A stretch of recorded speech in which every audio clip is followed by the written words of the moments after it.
Hey guys, tonight we begin with the remarkable lives and incredible resilience of medieval peasants. The everyday heroes who, despite the odds, managed to survive some of the coldest and most brutal nights in history, from makeshift insulation tricks to communal sleeping strategies. Their story is one of grit, ingenuity, and determination. So before you get comfortable, take a moment to like the video and subscribe, but only if you genuinely enjoy what I do here, and let me know in the comments where you're tuning in from and what time it is for you. It's always fascinating to see who's joining us from around the world now. Dim the lights, maybe turn on a fan for that soft background hum, and let's ease into tonight's journey together.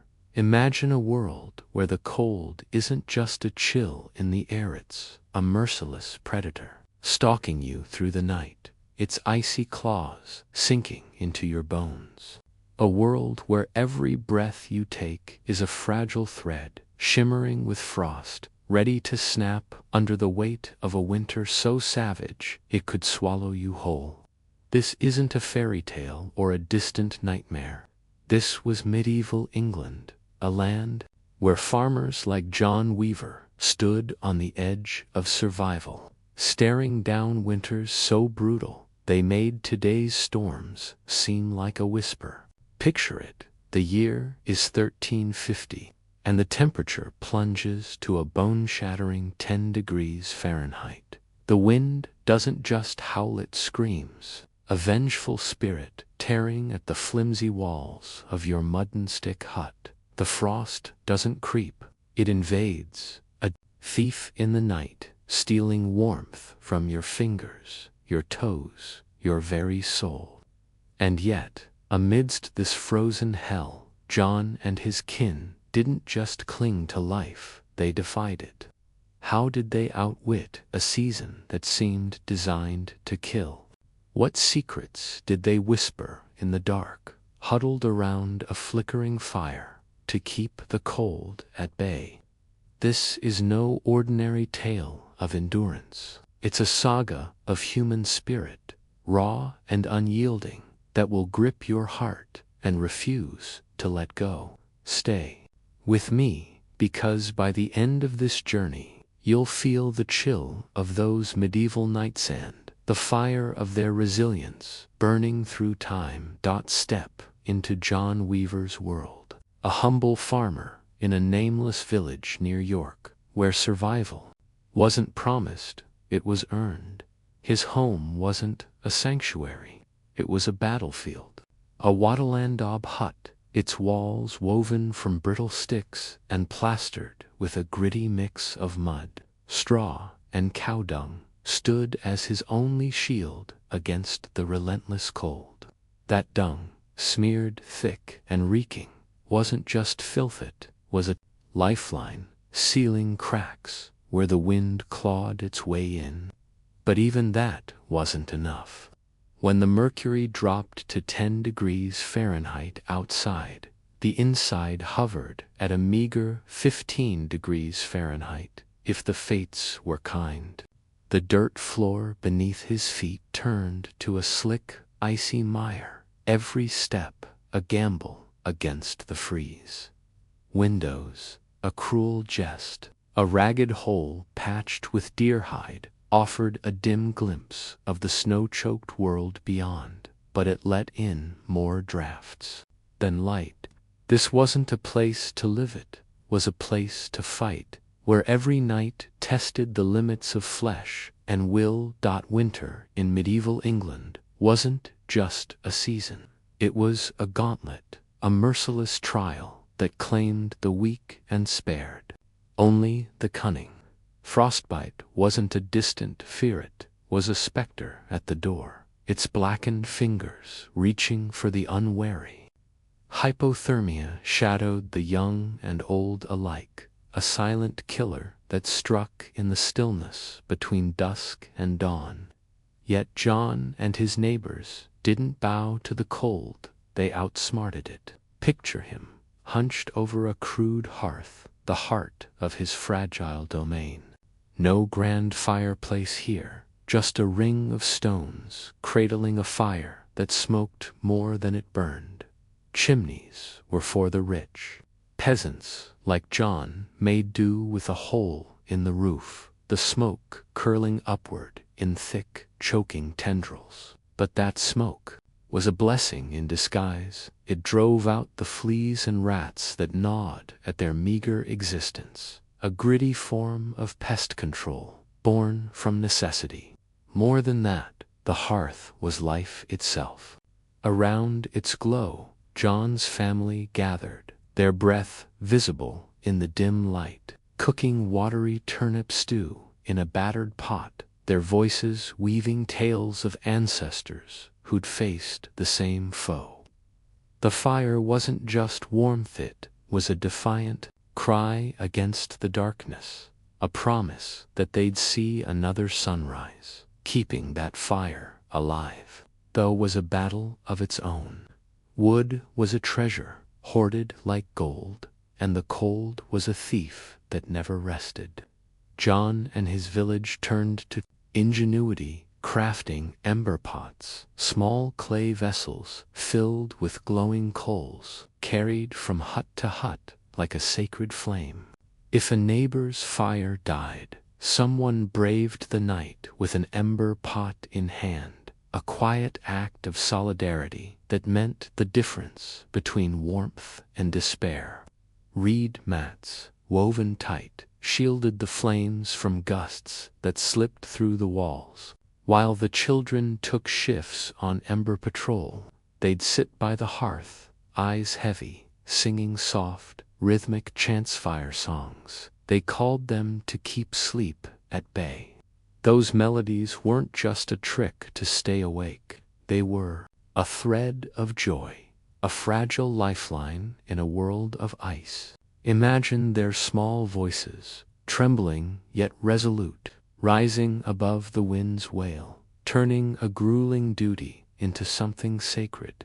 Clothing was their armor, patched and layered until it barely resembled fabric. John wore a coarse linen undershirt, stiff with grime, beneath a woolen tunic that carried the faint musk of sheep. Washing was a luxury they couldn't afford. Dirt and grease trapped heat, a natural shield against the frost. The children waddled in rags, bundled until they looked like lumpy scarecrows, their giggles muffled as they tumbled near the fire. Every morning John woke without ice on his beard was a triumph, celebrated with a bowl of barley porridge, maybe flecked with a precious sliver of dried apple from a harvest long past. Food was scarce, but it was enough to stoke the body's furnace, to keep the blood pumping through veins the cold ached to still. Survival wasn't just physical, it was a war of the spirit. Fear gnawed at them. Would the fire hold? Would the little ones wake come morning? But hope flickered too, in the small victories, a pot that didn't crack, a night without frostbite, a shared smile over a steaming bowl. At night they sang folk songs, old as the hills, about springs, return tunes that weren't just music, but a vow that the sun would rise again. And in a stroke of brilliance, they scratched winter journals onto strips of bark, crude records of their hard-won wisdom, how to bank a fire for the night, which herbs eased frost-nipped skin, where to stuff dry moss to block a draft. John carved his lessons with a steady hand, imagining his daughter reading them one day, her fingers tracing the words, "Use ash to dry boots." These weren't just notes, they were a legacy, a testament that their fight mattered. The toll was heavy. Nights stretched into eternity, each one a gamble with fate. But there was beauty in the struggle, the way the community knit itself together, the way a single ember could spark a village's survival. For us, sitting in heated homes or bundling up against a modern chill, John's story cuts deep. It's a mirror to our own resilience, a reminder of the spark we carry when the world turns cold. His tale isn't just history, it's a pulse, beating through centuries, daring us to ask, could we have faced that frost and lived? Stick around, because this is only the beginning, and the secrets of their survival will leave you awestruck. If this glimpse into the past has hooked you on, I bet it has hit that subscribe button to join us on more historical adventures. Your support fuels these stories, keeping the fire of history burning bright. And trust me, there's so much more to uncover. Now, let's test your medieval wits with a quick quiz. What did farmers like John use to keep their beds warm on those freezing nights? A. Hot water bottles, or B. Clay pots with embers? Drop your answer or B in the comments below, and let's see how many of you can outsmart the frost. The hearth's heartbeat, keeping the fire alive in the shadow of York, where the earth lay locked in winter's unyielding embrace. The village clung to life by the thinnest of threads. The wind screamed through the skeletal trees, carrying with it a chill that seeped into bones and dreams alike. For Mary Tanner, a farmer's wife with hands roughened by toil and a heart hardened by necessity, there was one refuge in this frozen world: the hearth. It was no mere pile of stones and ash at the center of her small hut. It was the pulse of her family's existence, a fragile flame that held back the darkness, the cold, the despair. Each night, as the fire crackled and spat, Mary felt its warmth. As a whispered promise, they would endure.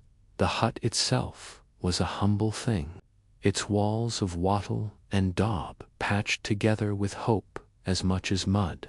The thatched roof bowed under the weight of snow, and the dirt floor, packed hard by years of footsteps, offered no comfort. A single hide-covered opening served as a window, flapping uselessly against the wind's relentless battering. But at the heart of this meager space burned the hearth, a ring of weathered stones cradling a fire that smoked and flickered, its heat a precious gift that barely reached the farthest corners. To Mary, it was not just a source of warmth, it was the soul of their home, the anchor that kept them tethered to life. Life unfolded around the hearth in a rhythm dictated by survival. Here, Mary stirred pots of thin stew, coaxing flavor from turnips and barley, the last remnants of a harvest long since buried under frost. The steam rose in faint wisps, carrying the earthy scent of sustenance, a reminder that they had not yet succumbed. Her children, three small figures, with wide eyes and chapped lips pressed close, their breaths visible in the dim light. They sat on a rough wooden bench, its surface worn smooth by generations, and listened as Mary wove tales of resilience. Ancestors who had faced winters as cruel as this one, who had found ways to outlast the cold. Her voice, steady despite the exhaustion that gnawed at her, was a lifeline, pulling them through the long nights. Keeping the fire alive was a ceaseless battle. Wood was a scarce treasure, gathered in the fleeting days of autumn and hoarded like a king's ransom. Each log was measured, weighed against the weeks of winter still to come. Too little, and the flames would dwindle to embers. Too much, and they would face the end of the season with nothing left to burn. Mary's days were spent in this delicate dance, her mind always calculating, her hands always busy. The cold was a ravenous beast, and the hearth its only ward. The villagers had their own weapons in this fight. Among them were the ember pots, small clay vessels that carried the gift of fire from one hut to another. These pots were a marvel of simplicity, their thick walls holding glowing coals that could reignite a dying hearth. Mary remembered a night when her own fire had faltered, the wind sneaking through a crack to smother the flames. She had knelt before the hearth, her breath shallow with fear, striking flint against steel until her fingers ached.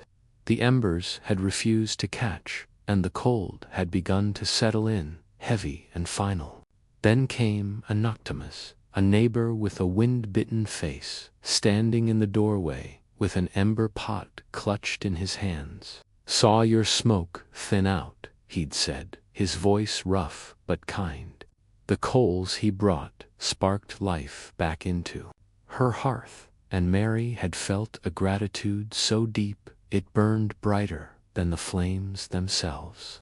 Those pots were more than tools, they were a bond, a silent vow that no one would face the darkness alone, to shield the fire from the wind's thieving fingers.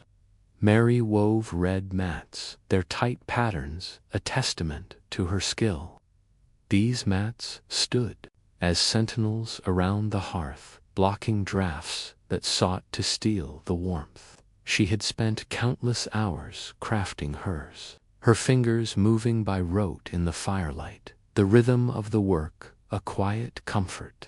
It was a small triumph, but in a world where every victory mattered, it was enough, the children, to bore their share of the burden. From the age of 6, they took turns on ember patrol, watching the fire through the night to ensure it never failed. It was a duty that aged them beyond their years, their small faces set with a gravity that broke Mary's heart. To keep them awake, she taught them fire songs, simple chants that echoed through the hut like a prayer. Little Anne, her youngest, would sit by the hearth, her voice a thin thread against the wind. "Fire bright, fire light, keep us through the night. Sun will come, day will break, till then we stay awake." The words were a shield, a fragile armor against the fear that loomed in the shadows. That fear was never far away. Mary knew the terror of a dead hearth, the silence that followed when the last ember faded. It had happened once, in the deepest part of winter, when a gust had slipped through the roof and snuffed the fire in an instant. She had woken to a stillness that chilled her more than the cold itself, her hands fumbling in the dark for flint and tinder. Each failed spark was a stab of panic, the air growing heavier with every passing moment. When the flame finally caught, weak and trembling, she had cradled it in her hands, her breath held until it grew strong. The memory lingered, a shadow that sharpened her vigilance. Yet the hearth was more than a battlefield, it was a haven. In the evenings, when the day's labor was done, Mary sat with her children, mending torn cloaks or carving small figures. From bits of wood, the firelight painted their faces in gold, softening the weariness that clung to them. It was here, in the quiet glow, that Mary found moments of peace. She told stories of knights who defied dragons, of peasants who outwitted kings, her voice weaving a tapestry of hope that draped over them like a blanket. The wind could howl, the cold could press in, but by the hearth they were safe, if only for a time. The hearth bound the village together. Once a week they gathered for fire circles, meetings born of practicality, but grown into something vital. These were more than exchanges of kindling or advice. They were a lifeline, a chance to share in the warmth of human connection. Mary loved these nights, the air thick with smoke and laughter, the voices of her neighbors, a chorus against the isolation. Old William, his beard patchy from years of singed hairs, would spin tales of mishaps, like the time his sheep had toppled a log and nearly set his hut ablaze. The laughter that followed was a rare gift, a spark of light in the endless night. The hearth was a world of senses, the bite of smoke in the air, the taste of stew on her tongue, the rough grain of the bench beneath her. The stew, meager as it was, warmed her from within, each bite a defiance of hunger. The fire's heat kissed her skin, fleeting but fierce, a sensation she clung to. These details were her tether, grounding her in the moment when the future felt too vast, too uncertain to marry. The hearth was everything a symbol of their fight, their faith, their survival. It was the light that pierced the gloom, the warmth that held despair at bay, the heartbeat that echoed their own. As she sat by its glow, watching the flames dance, she dared to hope. The winter was a merciless foe, but the fire endured, and so would they. Eleanor of Kent, a woman who shaped a kingdom in the year 1525. The streets of London hummed with a restless energy, a city caught between the weight of its past and the promise of a new age. The spires of Westminster pierced the sky, their stone faces solemn witnesses to the ebb and flow of power. Yet, within the gilded halls of the royal court, a different kind of storm was brewing, one that would shake the kingdom to its core. At the heart of this tempest stood Eleanor of Kent, a woman whose name would echo through the centuries, not for her birthright, but for the sheer force of her will. She was no mere noblewoman. She was a reckoning, a spark that would ignite a firestorm of change. Her story is one of ambition and tragedy, of love and betrayal, woven into the very fabric of England's history. To understand Eleanor is to understand the delicate dance between power and peril, and how one woman's courage could bend the arc of a nation's destiny. Eleanor was born in the shadow of Dover Castle, where the cliffs met the sea in a clash of stone and surf. Her father, Sir William of Kent, was a man of modest means but boundless ambition, his eyes always fixed on the horizon of opportunity. Her mother, Lady Margaret, was a woman of quiet strength, her lineage tracing back to the old Norman bloodlines. From an early age, Eleanor was marked by a fierce intelligence and a spirit that refused to be tamed. She was not content to linger in the confines of provincial life. Her gaze, like her father's, was set on distant shores. At 14, she was sent to the courts of Paris, a world of glittering excess and whispered intrigues. There, under the tutelage of French noblewomen, she learned the art of diplomacy, the subtleties of courtly manners, and the power of a well-placed word. But more than that, she learned to wield her intellect like a blade, sharp and unyielding. By the time she returned to London in 1525, Eleanor was a woman transformed. She stepped into King Edmund IV's court like a comet streaking across the night sky, brilliant, unpredictable, and impossible to ignore. Her dark eyes, framed by lashes like ravens' wings, held a depth that unnerved even the most seasoned courtiers. Her laughter, rich and unrestrained, echoed through the halls, a sound that seemed to mock the staid propriety of the English nobility. She moved with a grace that was both effortless and deliberate, her presence shifting the very air around her. Unlike the other ladies of the court, who fluttered like pale moths in the shadow of Queen Isabella, Eleanor was a flame, drawing all eyes to her light. It was not long before she caught the attention of King Edmund himself. He was a man of appetites, his gaze ever wandering, his heart a restless thing. Yet, when he looked at Eleanor, it was as if the world stilled. She did not simper or bow. She met his eyes with a challenge, a spark of defiance that intrigued him. When he offered her the role of royal mistress's position of influence, but one cloaked in shadows, she refused. "If you want me," she said, her voice steady as steel, "make me your queen." The words hung in the air like a gauntlet, thrown a dare that echoed through the court. It was a gamble of breathtaking audacity, one that could have ended in ruin. But Eleanor was not a woman who played for small stakes. Edmund was captivated, ensnared by her boldness and beauty. He was a king accustomed to obedience. Yet here was a woman who demanded more than his favor. She demanded his crown. His marriage to Queen Isabella, a union forged in diplomacy and duty, had long since grown cold.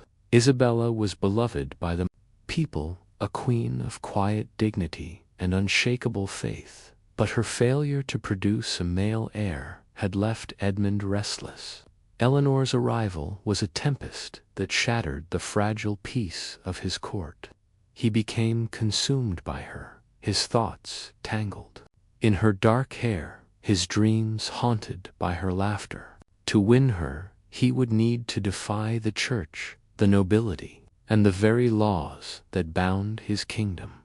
The path to annulment was fraught with peril.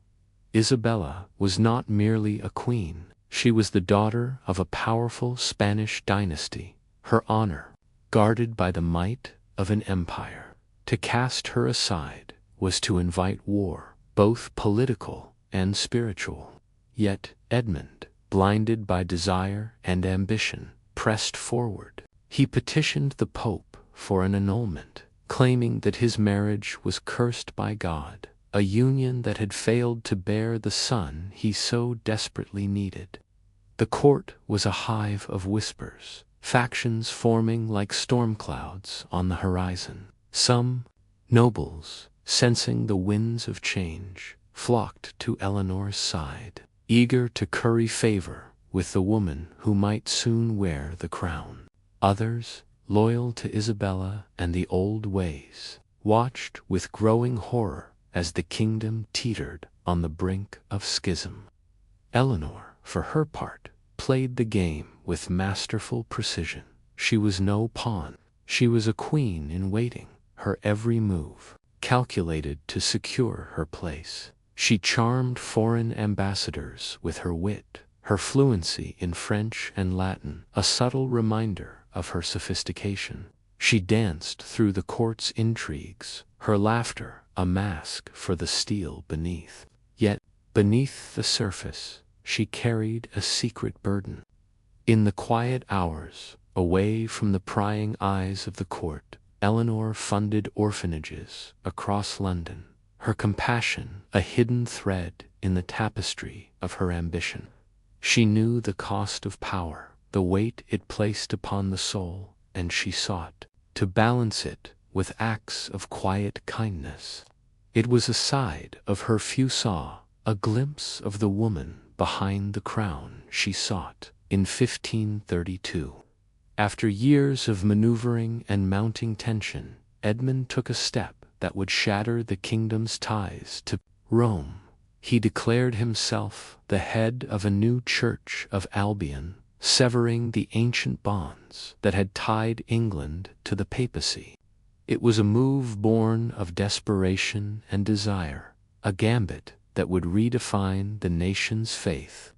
In the eyes of the land god, he was free to wed Eleanor. They married in secret, beneath the vaulted arches of a secluded chapel, their vows whispered in defiance of a world that sought to keep them apart. By 1533, Eleanor was crowned Queen of England at Westminster Abbey. her gown a cascade of gold and crimson, her head held high beneath the weight of the crown. The people watched with a mixture of awe and unease, unsure whether this new queen was a harbinger of glory or ruin. But the throne was a perilous seat, and Eleanor's reign was shadowed by the specter of her own making. The birth of her daughter, Margaret, in 1534, was a moment of joy tinged with dread. Edmund had staked his kingdom on the promise of a son, and though Eleanor masked her disappointment with grace, she felt the ground shift beneath her. The court was a nest of vipers, and among them slithered Thomas Blackwood, a cunning adviser who had once been her ally. He was a man of shadows, his loyalties as fluid as the tides, and he sensed the king's growing discontent. Where Eleanor had once been a flame, she now seemed a liability. Her inability to bear a son, a crack in her armor. The whispers began softly, like the first drops of rain before a storm. Rumors of infidelity, of conspiracies, whispered in darkened halls. Eleanor, ever perceptive, felt the noose tightening. She fought to reclaim her place, lavishing attention on Edmund, promising him the son he craved. But the king's heart was a fickle thing, and his eyes had begun to wander. Jane Seymour, a lady of the court, as pale and placid as Eleanor was vibrant, caught his gaze. She was everything Eleanor was not: demure, obedient, a balm to his wounded pride. The contrast was a blade that cut deep, and Eleanor's enemies seized upon it. Thomas Blackwood, his ambition cloaked in false loyalty, presented the king with a web of lies, accusations of treason and adultery, each more monstrous than the last. Eleanor was arrested, her name dragged through the mud, her honor shredded by the very court she had once commanded. She was imprisoned in the Tower of London, its grey walls a stark contrast to the life she had known. The trial was a mockery, a stage set for her downfall. Yet, even in chains, Eleanor refused to break. She stood before her accusers, her voice clear and unwavering, her defense a masterpiece of eloquence that left even her enemies shaken. But the verdict was never in doubt. She was found guilty, sentenced to death by beheading, a merciful end compared to the horrors reserved for traitors. On June 5, 1540, Eleanor ascended the scaffold with the same grace that had once turned heads in the royal court. She wore a gown of deep crimson, the color of sacrifice, her dark hair pinned beneath a simple cap. Her eyes, those windows to a soul that had dared to dream, gazed out over the crowd with a calm that belied the storm within. She spoke no words of bitterness, only a prayer for the king's health and the kingdom's peace. When the blade fell, swift and silent, it severed more than her life, severed a chapter in England's history, leaving behind a legacy that would ripple through time. Eleanor was buried in an unmarked grave within the tower's grounds, her name struck from the annals of the court. Yet her story did not end in that cold earth. Her daughter, Margaret, grew to become one of England's greatest queens. Her reign a golden age of art, exploration, and power. In Margaret's eyes, the same fire burned, a testament to the mother, whose spirit could not be extinguished.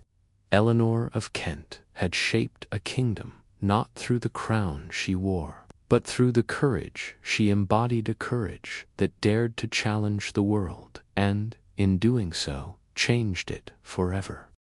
The Charleston Tea Rebellion, defying an empire in the waning days of 1773, the city of Charleston, South Carolina, stood on the precipice of history. The air was thick with the scent of salt water and rebellion, a heady mix that clung to the cobblestone streets and whispered through the swaying palmettos.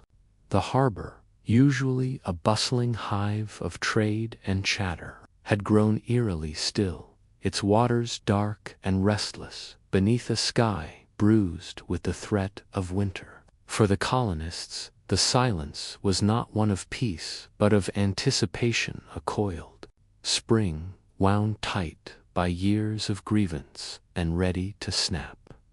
At the heart of this tension lay 3 ships, their masts stark against the horizon, laden with a cargo that was more than just tea. It was a symbol, a gauntlet thrown by an empire that had long since forgotten the taste of defiance.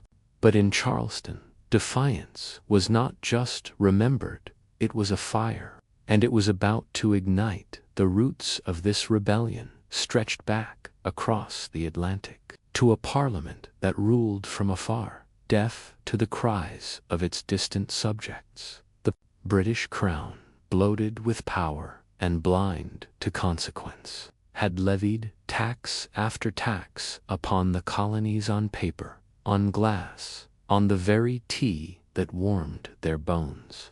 Each decree was a lash, a reminder that they were subjects, not citizens, their voices drowned in the roar of imperial ambition. The Tea Act of 1773 was the final insult, a law that cloaked tyranny in the guise of benevolence. It granted the East India Company a monopoly, slashing prices, but leaving the hated tax intact. To accept it was to bow, to surrender the last shred of autonomy. And in Charleston, surrender was not an option. The city itself was a crucible, forged in the heat of resistance. Its streets were lined with the homes of merchants and craftsmen, men and women who had carved a life from the wilds of a new world. They were not soldiers, but they were warriors in their own right. Their weapons not swords, but words. Their armor not steel, but conviction. At the forefront stood William Hayes, a man whose name would soon be etched into the annals of revolution. He was a printer by trade, his hands stained with ink and his heart with fervor. His broadsheets had long been a thorn in the side of the crown, his words a rallying cry for those who dared to dream of liberty. Beside him was James Rutledge, the royal governor, a man torn between duty and the land he had come to love. His loyalty to the king was a chain, heavy and unyielding, but his eyes had seen the spark of something greater in the eyes of the colonists, as the 3 ships, the Liberty, the Defiance, and the Freedom anchored in Charleston Harbor. The city held its breath. The tea they carried was a poison, a slow death to the ideals that had taken root in the soil of the New World, the Sons of Freedom. A clandestine group of patriots, led by Hayes, gathered in the dim light of a tavern, their faces set with grim determination. The room was thick with the smell of ale and sweat, the air humming with the low murmur of conspiracy. They were not warriors, but they were ready to fight, their resolve as unyielding as the oak beams that held the roof above them. The old Exchange, a grand building that had once been the heart of Charleston's prosperity, became the stage for the unfolding drama. On December 20th, 1773, the air inside was electric, charged with the energy of 1,000 voices raised in defiance. The crowd spilled into the streets, their shouts echoing off the walls like thunder. William Hayes stood at the forefront, his voice a clarion call that cut through the din.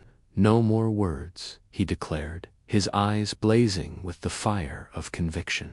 "Tonight we act." The words were a spark, igniting the tinder of their rage.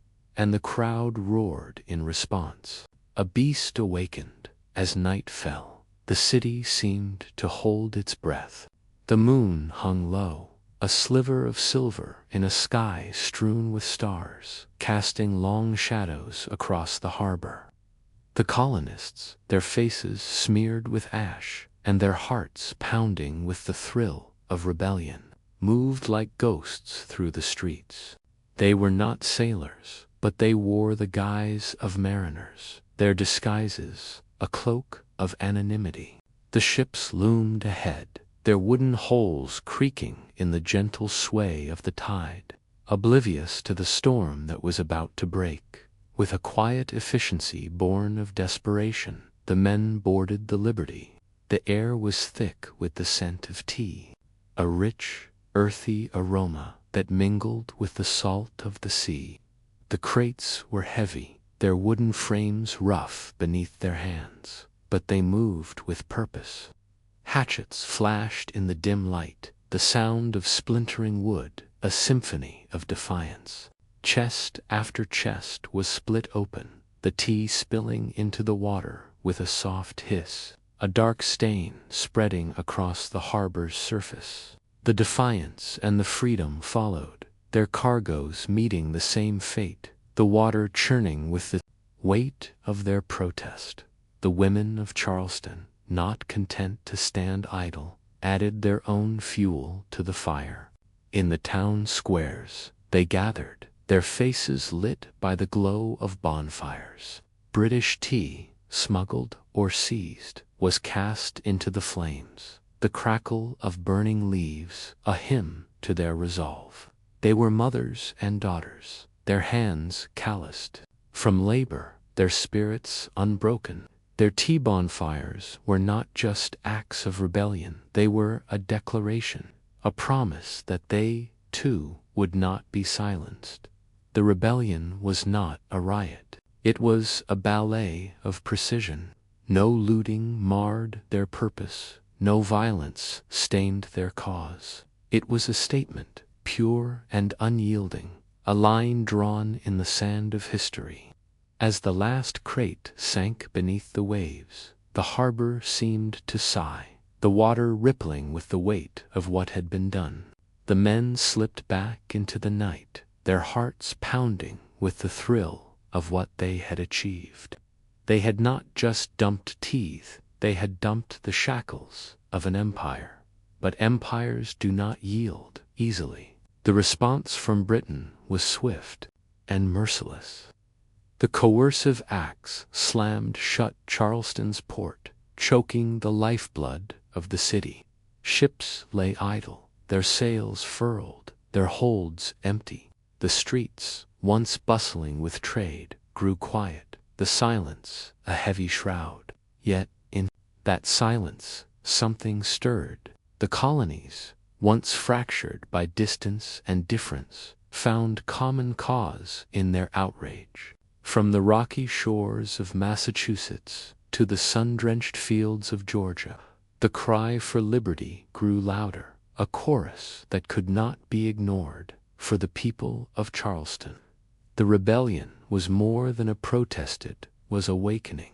It was the moment when they ceased to be subjects and became something greater, Americans. The tea that sank into the harbor was not just leaves and water.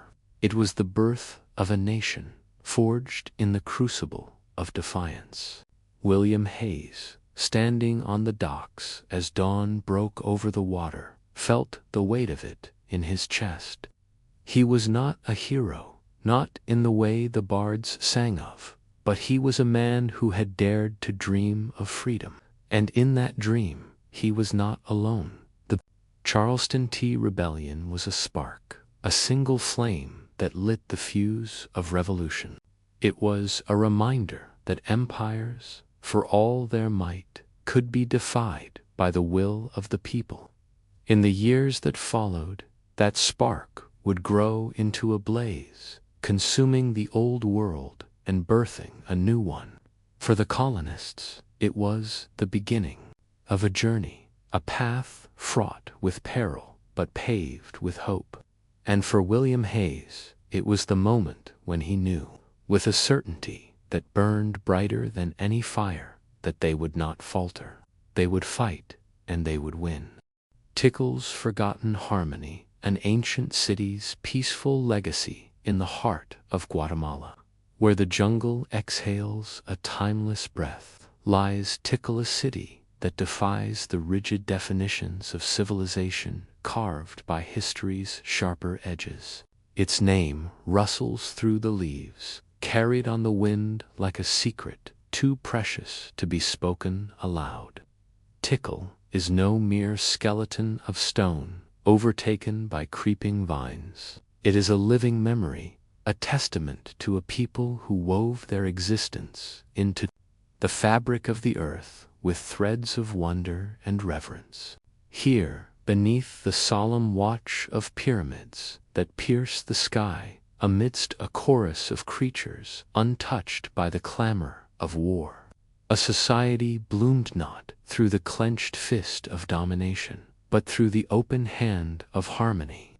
This is the story of a city that emerged from the soil like a dream half remembered, where the stars were charted in the mind's eye, where music flowed as freely as water, and where peace was not a fragile truce but the very foundation of life. Tickle's legacy murmurs across the ages, a quiet call to remember that true greatness can rise not from the ashes of conflict, but from the strength of unity and a deep, abiding love for the world that cradles us. The jungle that embraces Tickle is no passive backdrop, is a presence, ancient and alive, its roots threading through the city's bones like veins through flesh. The air hangs heavy with the scent of rain-soaked earth and the faint sweetness of decay, a fragrance that seeps into the soul and lingers like a half-forgotten song. Above, the canopy stretches wide, a mosaic of green pierced by spears of sunlight that fracture the shadows below. Time bends here, folding the past into the present until they blur in the soft haze of dawn. The city itself is a marvel of resilience and ambition, its pyramids thrusting upward from the jungle floor like the peaks of a range born of human hands. Their stone surfaces, etched by centuries of wind and rain, bear the marks of endurance not as monuments to the dead or defenses against foes, but as temples to the vastness above, their summits aligned with the celestial dance of stars. Their steps a silent invitation to ascend. The people of Tickle were masters of the improbable, their ingenuity a quiet defiance of limitation. Without the wheel's turn or the bite of metal tools, they sculpted the wilderness into a vision of grandeur.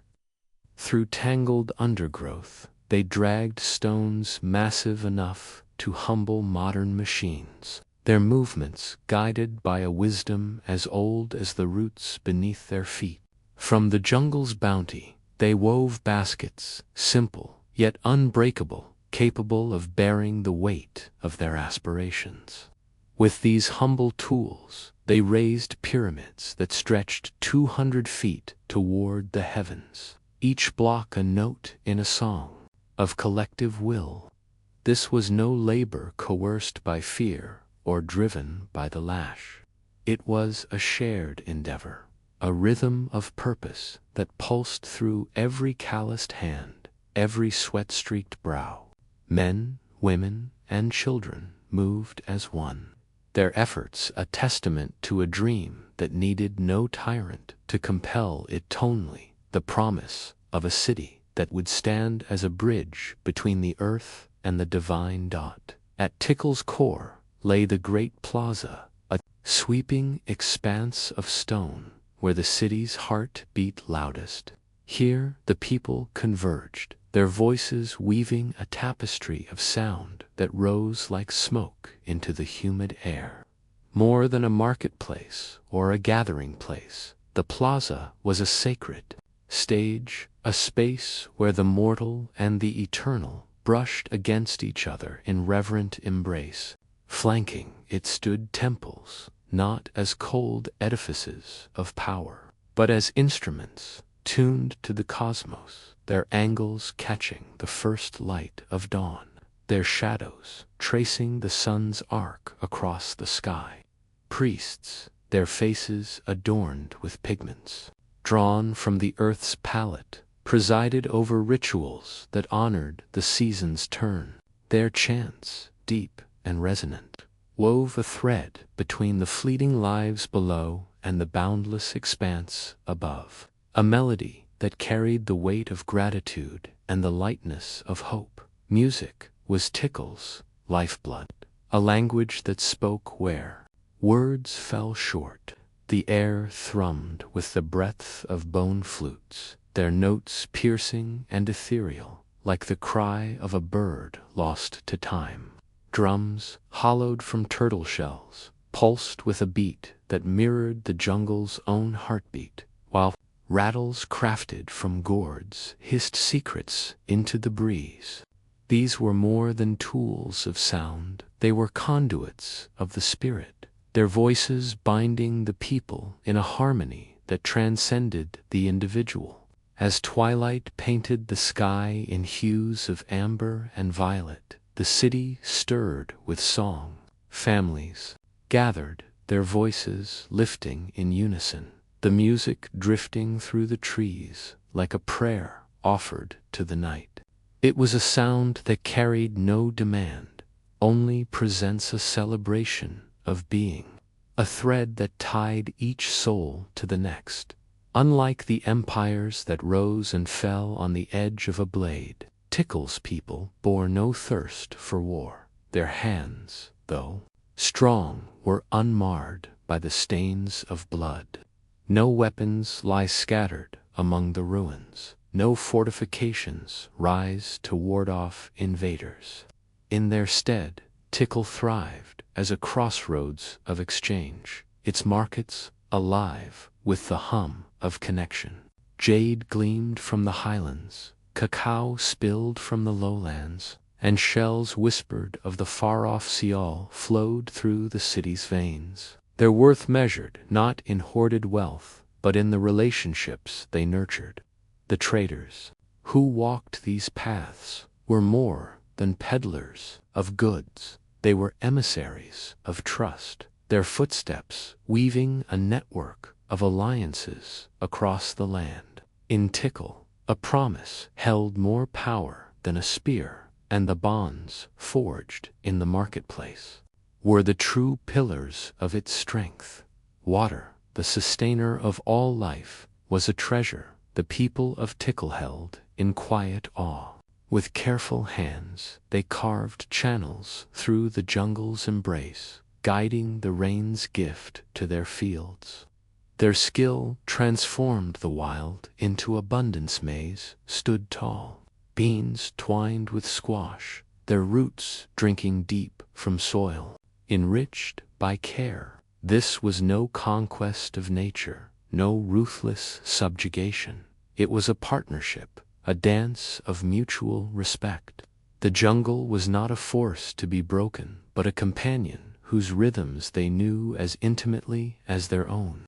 They took only what was offered, gave back what they could, and in this balance they found a sustenance that fed both body and spirit.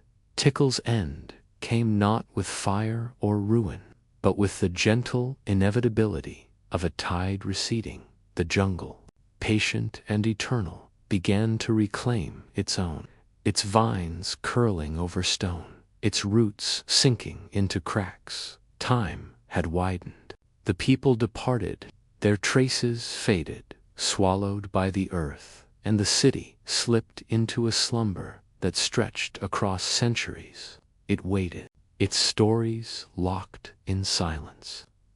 Until the 20th century brought Maria Floriser, hands steady, yet trembling with the weight of what she uncovered. With each brushstroke against the soil, she peeled back the years, revealing Tickle's face to a world that had forgotten it. What emerged was a revelation, a civilization that stood apart from the tales of bloodshed and dominion, a city that had flourished in peace. Tickle's legacy is a quiet fire, burning through the fog of history to light a path we have too often lost. It speaks of a greatness born not from the clash of armies, but from the joining of hands, from a reverence that saw the divine in the stars and the sacred in the soil. The city endures as a mirror, reflecting what we might become, a world where the sword rusts unused and the heart turns toward kinship. In the stillness of the jungle, beneath a sky that has watched empires rise and fade, Tickle whispers a truth as old as the stones it rests upon. Peace is not a void left by war's absence, but a presence, a harmony woven into the very act of living.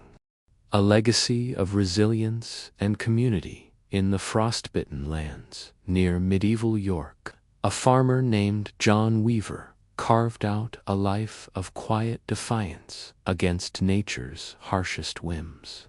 His story unfolds in a small village where winters plunged to a merciless 10 degrees Fahrenheit, testing the limits of human endurance. John lived in a wattle and daub hut, its walls a fragile weave of sticks and mud, offering scant shelter from the biting cold. The dirt floors froze beneath his feet, and the wind slipped through cracks like an uninvited guest. Yet, within this unforgiving landscape, John and his community did not merely endure, they forged a way of life that shimmered with resilience, ingenuity, and an unshakable sense of togetherness. The hearth stood as the cornerstone of their survival. More than a fire, it was a lifeliner, glowing ember of hope amid the darkness. Around it, families huddled to warm their hands and cook simple meals of barley gruel and root vegetables, their breath clouding the air. The hearth was where folk songs echoed, where children memorized the tales of old, and where the spirit of the village pulsed. But maintaining it was no small feat. Wood was precious, and the cold was relentless. To keep the flames alive, the villagers devised ember pots, clay vessels that carried live coals from one hut to another, a gesture of shared survival. They wove red mats to guard the hearth from drafts, and young and old alike took shifts on ember patrol, chanting rhythmic tunes to fend off sleep and ensure the fire never faltered. Their ingenuity extended beyond the hearth. John and his neighbors filled clay pots with embers to warm their beds, a small but vital comfort against the frost. They burned sage and thyme, their fragrant smoke cleansing the air and masking the stench of livestock sheltered indoors. Clothing was their shield. Layers of unwashed wool, coarse and heavy, clung to their bodies, trapping heat in a way that modern insulation could only envy. They even kept winter journals, etching survival tips onto scraps of bark, a testament to their foresight and a gift to those who would follow. These practices were not just about staying alive, they were about building a legacy of knowledge and grit. What truly set this community apart, however, was its unity. In a time when a single misstep could spell disaster, no one faced the winter alone. If a family's fire died, a neighbor braved the snow with an ember pot. When stores dwindled, they pooled their scraps. They held fire circles, gathering to trade kindling and stories, their voices rising above the wind. This was a community bound by necessity and strengthened by mutual care, each act of support a thread in a tapestry of survival. John, though just one man, embodied this collective spirit of farmer, whose strength lay not only in his hands, but in the hands of those beside him. John's tale offers a profound lesson. Resilience is a flame that burns brighter when shared. The villagers of York faced a world far harsher than most of us know. Yet they thrived through creativity, tradition, and an unwavering reliance on one another. This truth transcends time. Today, our winters may not freeze the ground beneath us, but we face our own storms, be it personal struggles, societal divides, or global crises. John's story teaches us that survival is not about standing alone, but about standing together. It's about finding warmth in connection, sparking innovation in the face of challenge, and celebrating the small triumphs that keep us going. For us, this lesson is a call to action. In our lives, we can emulate John's community by building our own ember pots, sharing resources, time, or kindness with those in need. We've read mats to shield our families and friends from life's drafts, whether through emotional support or practical help. And we can keep our own winter journals, documenting what we've learned to guide ourselves and others through tough times. Resilience isn't a gift bestowed upon us. It's a skill we cultivate, and it grows strongest when rooted in community. John's legacy reminds us to look beyond ourselves, to find strength in unity, and to hold fast to hope, no matter how cold the winds blow.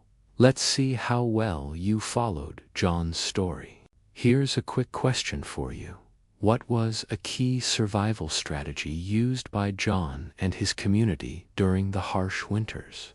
A building igloos for insulation? B, using clay pot warmers filled with embers? Please comment below with your answer.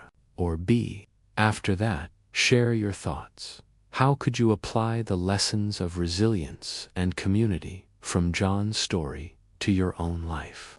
We'd love to hear your ideas and see how this tale inspires you. Drop your reflections in the comments to spark a conversation with others. If John's journey has warmed your heart or stirred your mind, subscribe to the channel to keep the fire of storytelling alive. Your support helps us craft more tales like this, stories that educate, inspire, and connect us across time. Join our community of curious minds, and let's explore the past together to light the way for the future. Hit that subscribe button and stay tuned for more.